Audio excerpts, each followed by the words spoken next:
Shalom sahabat RPKM yang diberkati oleh Tuhan. Puji nama Tuhan, saya senang kembali menyapa Bapak Ibu saudara dimanapun saudara berada. Salam dalam kasih Kristus. Tuhan kita yang hidup, yang luar biasa mengasihi saudara dan saya, yaitu Yesus Kristus. Segala segala hormat, kemuliaan, pengagungan hanya bagi nama Yesus. Haleluya. Kembali bertemu dengan saya Pendeta Nur Bastian putar-putar dalam program RPKM, Renungan Pengajaran Kata Roh Ministry. Dalam kesempatan yang baik ini kita bersama-sama akan diberkati dengan firman Tuhan dalam suasana Natal di tahun 2021 di bulan Desember ini. Luar biasa. Kita bersyukur.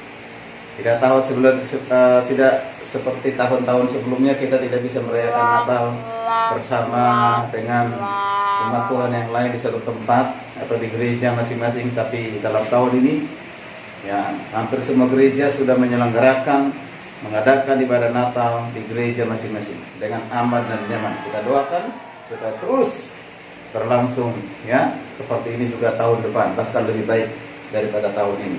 Puji nama Tuhan. Firman Tuhan yang diambil dari Yohanes 1 ayat 14 demikian. Firman itu telah menjadi manusia dan diam di antara kita, dan kita telah melihat kemuliaannya, yaitu kemuliaan yang diberikannya kepadanya sebagai anak tunggal Bapa, penuh kasih karunia dan kebenaran. Puji Tuhan. Renungan Natal hari ini yaitu firman yang telah menjadi manusia. Firman yang telah menjadi manusia. Wow, apa mungkin? Ya ini sering pertanyaan, masa sih akan Tuhan menjadi manusia, nggak masuk akal ya. Gitu. Kalau menggunakan akal ya manusia, ya memang begitu kalau hanya akal ya kan, karena kita mengerti Tuhan itu hanya menggunakan akal. Ya dengan akal kita bisa ya memahami mengerti Tuhan itu bukan Tuhan, karena Tuhan itu Tuhan yang maha kuasa, maha tahu, maha suci, maha kudus. Beda dengan kita manusia ini adalah manusia ciptaan yang berdosa, memiliki keterbatasan akan akal kita. Tapi Tuhan itu tidak terbatas akalnya, maka banyak hal-hal yang Tuhan kerjakan, Tuhan lakukan ya melampaui dari akal pikiran kita. Tapi kita bisa mengerti, bisa memahami hanya karena karunia Tuhan, hanya karena hikmat yang daripada Tuhan. Oleh karena itu saya kasih Tuhan, firman Tuhan hari ini yang dahsyat luar biasa, dikatakan firman yang menjadi manusia. Apa mungkin? Mungkin, dan itu sudah dilakukan oleh Tuhan. Luar biasa. Pada mulanya adalah firman. Firman itu adalah Allah sendiri. Firman itu adalah Allah sendiri. Dan firman itu sudah ada sebelum segala sesuatu ada. Dan Tuhan itu pun sudah ada sebelum segala sesuatu ada. Bahkan dia tidak ada awal, tidak ada akhir. Sebelum manusia diciptakan, sebelum segala dunia ini diciptakan, dia sudah ada dan ada di dalam kekekalan. Luar biasa. Nah, bagaimana supaya manusia mengenal Tuhan itu? Bagaimana supaya manusia yang berdosa ini dapat mengenal Tuhan dengan baik dan benar? Tidak ada cara lain termasuk dengan mendirikan agama ya, dengan cara-cara manusia. Manusia tidak akan pernah dapat mengenal Tuhan kalau bukan Tuhan yang memperkenalkan dirinya. Siapapun tuh, nabi manapun itu tidak dapat yang memperkenalkan Tuhan dengan sempurna. Kalau ada nabi-nabi zaman dulu ya, yang disebut dengan ada Nabi Yesaya, Nabi Hezekiel dan yang lain sebagainya, itu nabi-nabi yang sudah dipilih, ditetapkan dan diutus oleh Tuhan, dan mereka menerima firman dengan pimpinan Roh Kudus, dan mereka menerimanya dan juga memberitakannya. Dan banyak nabi-nabi yang lainnya. Jadi bukan berasal dari mereka, tapi berasal dari Tuhan yang menyatakan dirinya melalui para nabi. Nah, puncak dari itu semua, Tuhan telah menyatakan dirinya melalui manusia, yaitu pribadi yang namanya Yesus Kristus. Luar biasa. Nah, Bapak Ibu dikasih Tuhan, kalau firman yang ada Allah itu sendiri menjadi manusia, Apa mungkin? Sangat mungkin, karena kita melihat Tuhan yang mungkin, Tuhan yang Maha Kuasa, yang dapat berbuat apa saja. Mau jadi manusia mudah, gampang baginya, saudara. Jadi jauh terlalu dipikirkan panjang-panjang, gak mungkin. Ya kalau engkau percaya bahwa Tuhan itu Maha Kuasa, jangan dibatasi kemahakuasaannya. Jangan dibatasi kedahsyatannya, keajaibannya. Mau jadi apapun Tuhan bisa lakukan, tetapi Tuhan lakukan. Dia hadir sebagai manusia. Untuk apa? Karena kita manusia. Bagaimana kita mengenal dirinya? Tuhan menyatakan diri. Tuhan menyatakan diri atas inisiatif sendiri. Ya, bukan karena diminta oleh manusia, tapi inisiatif dari Tuhan memperkenalkan, menyatakan dirinya. Karena Tuhan mengasihi saudara dan saya.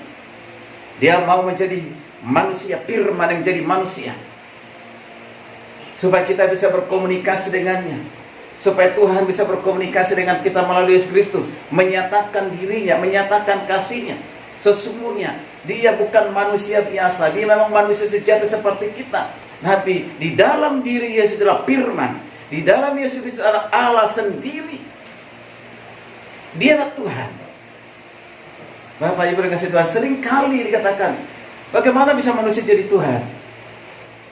Bagaimana Tuhan menjadi manusia? Kalau manusia jadi Tuhan tidak akan pernah mungkin. Kalau manusia menjadi Tuhan tidak akan pernah mungkin. Tapi Tuhan itu berinkarnasi menjadi manusia mungkin, dan sudah dikerjakan, lakukan. Ayat firman Tuhan katakan, firman, dia katakan di sini, firman itu telah menjadi manusia. Siapa dia? Yesus Kristus. Wah, luar biasa. Inilah yang dirayakan pada saat Natal, yaitu Yesus yang berasal dari surga. Dikatakan dalam Yohanes 3:13, dia berasal dari surga, turun ke dunia, menjadi manusia. Kalau dia menjadi manusia, harus memang mengikuti proses kelahiran manusia melalui rahim Maria, dan bukan hasil biologis seperti layaknya manusia biasa. Tidak, itu adalah dikandung oleh Roh Kudus. Yesus bukan benih manusia, tapi benih ilahi. Keajaibannya, kelahirannya itu sangat ajaib, luar biasa. Bapak Ibu dikasih Tuhan, firman telah menjadi manusia, yaitu sudah terjadi dalam pribadi Yesus. Maka dikatakan, dan diam di antara kita. Wow, luar biasa. Ada di antara kita. Yesus sudah hadir pada saat Natal, pada saat dia lahir di Bethlehem, sudah hadir sebagai manusia. Tetapi dia adalah Tuhan yang sudah ada sebelum lahir di Bethlehem. Dia sudah ada di dalam kekekalan. Jadi bukan asal mulanya itu pada saat dia lahir, bukan. Tapi pada saat dia lahir itu adalah sebagai inkarnasi, dia menjadi manusia. Tapi sebelumnya dia sudah ada dalam kekekalan. Puji Tuhan, haleluya. Lalu kata Paulus, kata Yohanes di sini, ini kesaksian dari Yohanes. Dia saksi hidup tentang kehadiran Yesus. Dia bersama-sama dengan Yesus. Nah, dikatakan, kita telah melihat kemuliaannya. Melihat kemuliaan siapa? Melihat kemuliaan Yesus. Kalau dia manusia, dia bukan orang mulia, saudara. Melihat kemuliaannya, ini menunjukkan dialah Tuhan. Hanya Tuhan yang mulia. Tidak ada yang lain, saudara kasih Tuhan. Kemuliaannya itu adalah kemuliaan karena keilahian yang dia miliki. Yaitu kemuliaan yang diberikannya kepada anak yang tunggal. Siapa dia? Adalah anak yang tunggal, itu Yesus Kristus. Mengapa dikatakan anak yang tunggal? Sekali lagi saya mengatakan, bukan berarti Tuhan itu beranak. Gitu. Tuhan itu punya anak, tidak. Tuhan itu roh, dan roh itu sudah ada menyatakan diri dalam diri manusia, yaitu dalam diri Yesus Kristus. Tuhan itu roh. Nah, Yesus yang kita lihat itu adalah manusia, tapi di dalam pribadinya itu adalah yang ilahi. Dia adalah Allah sendiri. Dia pencipta langit, bumi, dan segala isinya, dan pencipta saudara dan saya. Terima kasih Tuhan. Artinya anak yang tunggal, anak yang diutus. Dikatakan sebagai anak karena Yesuslah yang pernah menjadi manusia. Yesuslah yang pernah menjadi manusia. Bapa, Roh Kudus, tidak pernah menjadi manusia, hanya Yesus, maka dikatakan sebagai anak. Dan ingat, dikatakan anak yang tunggal, berarti tidak ada yang lain, monogeni. Ya, monogenes, hanya satu, tidak ada seperti Yesus siapapun dia. Entah itu tokoh terkenal, nabi terkenal, tidak ada seperti dia.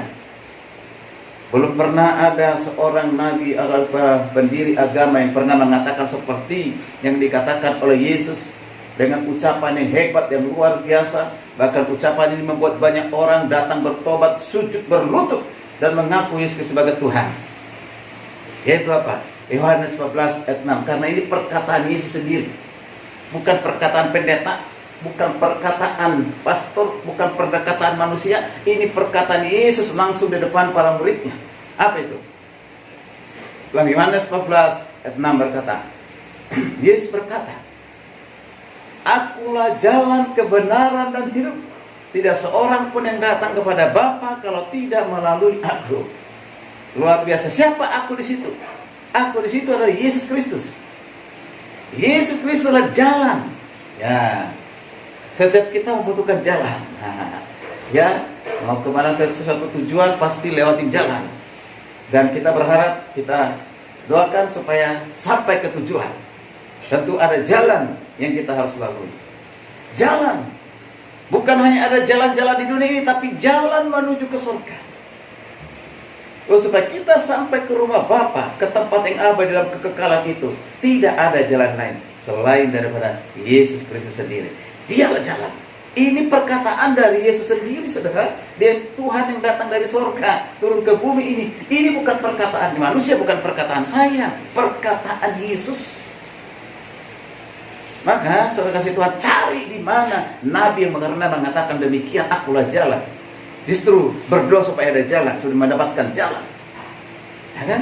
Nah, dikatakan akulah jalan dan kebenaran. Nah, Yesus itu adalah kebenaran. Mengapa? Karena dialah Tuhan. Hanya Tuhanlah yang benar.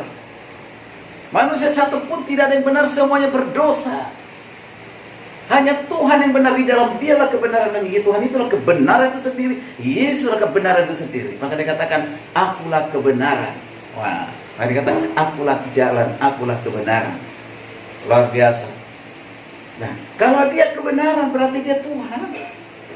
Cari di dunia ini ada nggak yang mengatakan berani aku adalah orang benar? Tidak ada satupun, siapapun mengatakan aku adalah benar. Kalau ada yang mengaku-ngaku, itu pengakuan sendiri. Ya, benar menurut dia, tapi belum tentu benar, bahkan tidak benar di hadapan Tuhan. Alkitab mengatakan tidak satu pun yang benar. Semua sudah berbuat dosa, sudah melakukan kejahatan.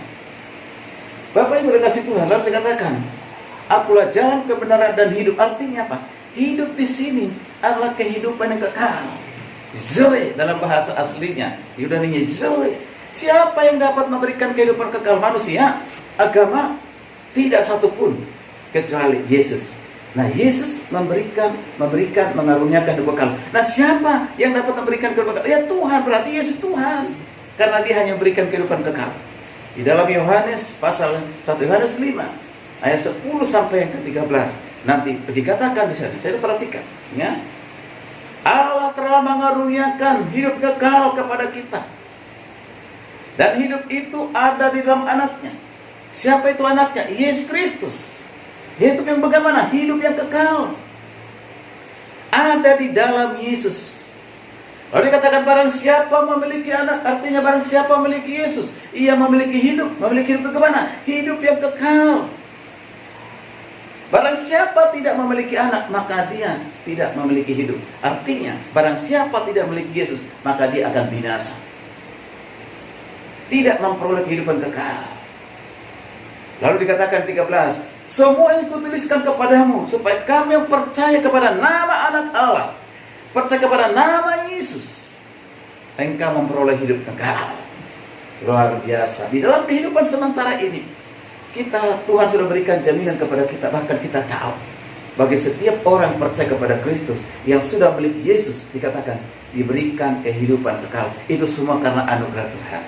Itu semua karena kasih karunia Tuhan. Bukan karena amalmu, bukan karena perbuatan baikmu, bukan karena agamamu, tidak. Tetapi karena kasih karunia Tuhan. Mengaruniakan iman, engkau percaya kepada Yesus. Ketika engkau percaya kepada Yesus, itu pekerjaan Tuhan sendiri. Sehingga menerima dia dalam hidupmu, percaya kepadanya selamanya. Itulah Natal. Itulah Natal Bapak Ibu kasih Tuhan. Natal itu adalah cinta kasih Tuhan kepada manusia berdosa. Dia harus menyatakan diri dengan cara apa? Menjadi manusia. Supaya dia bisa berkomunikasi kepada manusia untuk menyatakan dirinya, menyatakan kasihnya. Sehingga dengan itu manusia datang kepadanya. Tetapi Tuhan sudah lakukan demikian, menyatakan dirinya, tetap masih banyak menolaknya sampai saat ini. Mengapa? Hanya dua hal. Barangkali dia belum terpilih. Yang kedua, belum waktunya. Belum waktunya. Ada waktunya itu. Nanti setelah dijamah oleh Tuhan, mungkin sekarang dia mengolok-olok, menghina Yesus, tapi suatu saat bisa ditangkap oleh Tuhan. Ya, biasanya orang yang getol, ya, mengolok-olok Yesus, ya, hanya dua hal: ditangkap oleh Tuhan, menjadi orang yang beriman seperti Rasul Paulus. Awalnya dia bukan orang yang percaya kepada Kristus, bukan dikatakan Kristen, ya, bukan yang percaya kepada Kristus, bahkan dia menganiaya, membunuh banyak orang Kristen. Tetapi ketika dia terus mengolok-olok Tuhan, menghina Tuhan, Tuhan tangkap melalui peristiwa perjalanannya di Damas, bahkan menuju ke Damsik, ya, ingin menganiaya orang-orang Kristen. Tuhan tangkap. Wah, ketika Tuhan tangkap, dijadikan alatnya, maka Rasul Paulus berhasil menginjil, memuridkan, membawa banyak jiwa kepada Kristus. Saudara pun yang saat ini saya mengatakan, jika saudara sedang mengolok-olok menghina Yesus, ingatlah, Tuhan akan bisa menangkap saudara, menjadi muridnya, dan menjadi orang yang militan, orang yang pemberani seperti yang lain-lainnya. Sudah banyak, ya, sudah banyak dari agama lain, sudah banyak. Sekarang menjadi apa? Murtadin, dan mereka menjadi pemberita Injil dengan sangat berani, tidak ada rasa takut. Saudara pun suatu saat saya mengatakan, ya, orang-orang yang menghina, mengolok-olok, merendahkan, ya, Yesus, engkau tidak merendahkan manusia. Kalau manusia tidak pernah sakit hati, saudara, ya, tidak pernah. Kami akan belajar untuk mengampuni Anda, menerima Anda. Kalau tidak, dalam matimu engkau tidak percaya, berarti engkau belum dipilih. Dalam keadaan engkau sudah mengolok-olok dan menghina, menolak Yesus sampai matimu, sampai engkau meninggalkan dunia, berarti engkau bukan orang yang dipilih. Berarti binasa. Ya, binasa. Luar biasa. Bapak Ibu berkasih Tuhan, Yesus datang bukan untuk mendirikan agama. Yesus datang bukan untuk agama. Yesus datang adalah untuk menyatakan kasihnya kepada saudara dan saya. Kalau begitu, Natal itu untuk siapa? Bukan untuk orang Kristen. Zaman Yesus belum ada Kristen. Zaman Abraham belum ada Kristen. Zaman Nabi-Nabi belum ada Kristen. Kristen itu artinya apa? Pengikut Kristus. Itu orang-orang percaya kepada Kristus. Kapan terjadi? Di abad pertama Masehi. Baru ada agama Kristen. Baru ada agama Kristen, saudara. Terima kasih Tuhan yang mengakui bahwa Tuhan ada. Puji nama Tuhan. Kiranya renungan ini boleh menjadi berkat bagi Bapak Saudara Tuhan. Silakan jika ingin lebih mengerti, memahami akan kebenaran bahwa Firman telah menjadi manusia dalam pribadi Yesus. Ya, itu hanya karena kasih karunia kita bisa mengerti, memahami. Hanya karena kasih karunia kita bisa percaya kepadanya. Hanya karena kasih karunia kita beriman kepadanya. Hanya karena kasih karunia kita bisa terus setia kepadanya. Puji nama Tuhan. Shalom. Tuhan Yesus memberkati.